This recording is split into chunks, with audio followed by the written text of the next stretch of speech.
खुलुमबाय स्टुडियाव दं आं भाग्यश्री बसुमतारी बीपीएफ आरो बीजेपी नि गासै सा 50निबो बांसिन सुबुंफोरा यूपीपीएल हानजायाव जयेन जादों। सालाकाटि बियाबनि सिङाव थानाय कक्राझार सहरनि गौरांसा बागिचा डक्टर आम्बेडकर भवनाव बीपीएफ आरो बीजेपी नि गासै सा 50निबो बांसिन सुबुंफोरा रुथिर दैमारिनि नुजाथिनायाव यूपीपीएल हानजायाव जयेन जादों। नांगौ आथिखालाव प्रमोद बर' दैदेननाय यूपीपीएल हानजानि गासिबो बिथिङाव जौगाथायनि हाबा मावनायखौ नुनानै फैगौ बीटीसी बिसायख'थियाव फिन आरोबाव यूपीपीएल सरकारखौनो लाबोफिननो थाखाय गुबुन गुबुन दोलोनि सोद्रोमाफ्रा यूपीपीएल हानजायाव जयेन जानायखौ जों नुनो मोनगासिनो दं। थिग बेबादिनो थांनाय मैया मोनाबिलि समाव सालाकाटि बियाबनि सिङाव थानाय कक्राझार सहरनि गौरांसा बागिचा डक्टर आम्बेडकर भवनाव बीपीएफ आरो बीजेपीनि गासै सा 50निबो बांसिन सुबुंफोरा रुथिर दैमारिनि नुजाथिनायाव यूपीपीएल हानजायाव जयेन जादों। बे हाबाफारियाव कक्राझार सहरनि म्युनिसिपाल बर्डनि मासिगिरि प्रतिभा ब्रह्म, कक्राझार जिल्ला यूपीपीएलनि लोगो आफादगिरि रुथिर दैमारि, यूपीपीएल हानजानि बुथ मेनेजमेन्ट चिफ कनभेनर ब्रजकुमार बसुमतारी आरो सालाकाटि बियाबनि लाइमोन गांखं यूपीपीएलनि आफादगिरि मनमोहन हाज'वारि, निहाथारि आइला मोसाहारि आरो गोबां बिबानगिरिफोरा बाहागो लादों। गिबि गिबियावनो नोंथां प्रेसमेननिसिम आंनि गाहाम हामलायनाय बावहरग्रोबाय आरो जोंनि बेवहाय जयनिं जाफैनो जानाय जि रायजो राजा बिथांमोननिसिम आं गाहाम हामलायनाय बावहरो।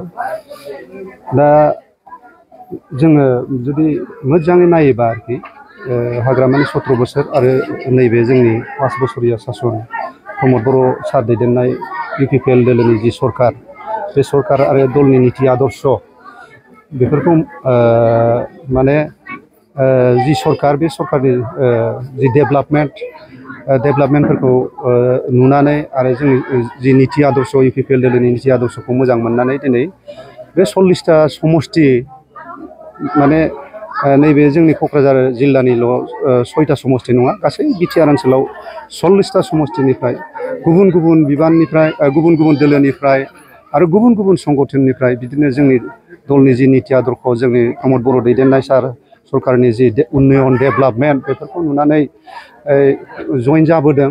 दिनै नोङो नुनो मोनगोन जे बीपीएफ दोलोनिफ्राय बे 17 बोसोर सासनाव जायफोर माने गिदिर गिदिर बिबान लानानै मुस्टिमेननि नेताफोर दंमोन, जेनेबा नोङो सासे केबिनेट मिनिस्टार दंमोन आसाम गभर्नमेन्टआव, ओमफ्राय बीटीसीनि डिपुटि चिफ सार बिथांमोना दिनै जेनेबा खाम्फा सारमोन, ओमफ्राय चन्दन सारमोन, बिथांमोना जोंनि दलनि जि नीति आदर्श ओमफ्राय प्रमोद बर' सार दैदेननानै जि उन्नयन आरो डेभेलपमेन्टखौ नुनानै दिनै जयेन जाफैदों बिसोर। आरो नैबे समाव नैबे जोंनि सालाकाटि समष्टिनिफ्रायबो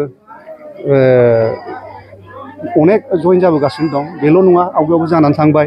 दिनै नैबे 7 नम्बर वार्डनि जा बुथ केन्द्र दं बिद्यापीठ स्कुल, बेनिफ्राय फ्राय 50सोनि बारा दिनै बहाय जयेन जाफैदों। बेथ' जोङो दा जाखिनि जोंनि सालाकाटि समष्टि हिसाबै जोंनि दोलोनि जि माने स्ट्रेंथ बेफोरखौ नायनानै आरो जोंनि कर्मिफोरनि जि खामानि मावनाय, जोंनि नेताफोरनि जि खामानि मावनाय आरो 17 बोसोराव जायफोर सासनाव दंमोन, 10 बोसोराव 17 बोसोरनि सासनाव दिनै 10 बोसोरानो देरहासादा बेवहाय EM दंमोन। बेनि 10 बोसोर EM थानाय समाव बिथाङा सालाकाटि ओनसोलाव जेबो डेभेलपमेन्ट खालामनो हायाखै। आरो आं सासे डिस्ट्रिक्टनि कर्मि हिसाबै आं सालाकाटि ओनसोलाव समष्टि हिसाबै आंखौ इनसार्ज हरनाय समाव आङो अनेक माने सालाकाटि ओनसोलाव गिदिंदोंमोन, खिन्थु आङो खुनु बिदि मोजां डेभेलपमेन्ट नुवाखै। आरो बिथांनि जि दोलोनि जि कर्मिफोर ओमफ्राय जायफोर बिथांजों थाफाग्रा नेताफोर दंमोन, खिन्थु बिथाङा रावखौबो नायबोनो हायाखै। आरो बेनि थाखायनो दिनै बेनिफ्राय लासै लासै गुगाबोगासिनो दं। बिथाङा हारसिं जानो थांगासिनो दं। बे खेथ्रआव बिथाङा अनेक दुरबल जाबाय आरो बीपीएफ दोलो हिसाबै जों बिसोरखौनो जोङो आसल माने प्रतिद्वन्दी साननानै लादोंमोन। दा जोङो नुनो थांबाय नैबे समाव, खिन्थु खुनु जोंनि एगेन्स्टै खुनु कम्पिटिसन गैया। सालाकाटि समष्टि हिसाबाव यूपीपीएलआ 100% देरहागोन। फैबाय थानाय समाव यूपीपीएल बा नोंथांमोननि बे समष्टियाव सोरखौ बिजाथि महरै नोंथांमोना? बेखौथ' आङो बारे बारे होनबाय थादों आरोखि।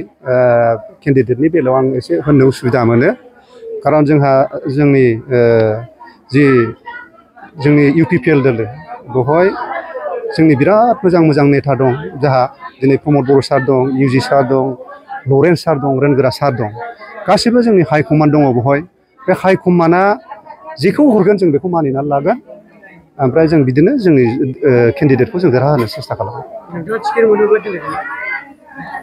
टिकेटनि खेथ्रआवथ' बिदि सियर नङा रावबो नैबे समाव दासिमबो फाइनाल जायाखै जोंना हाइकमान्डआ जायखौ हरगोन बेखौ मावलांगोन जों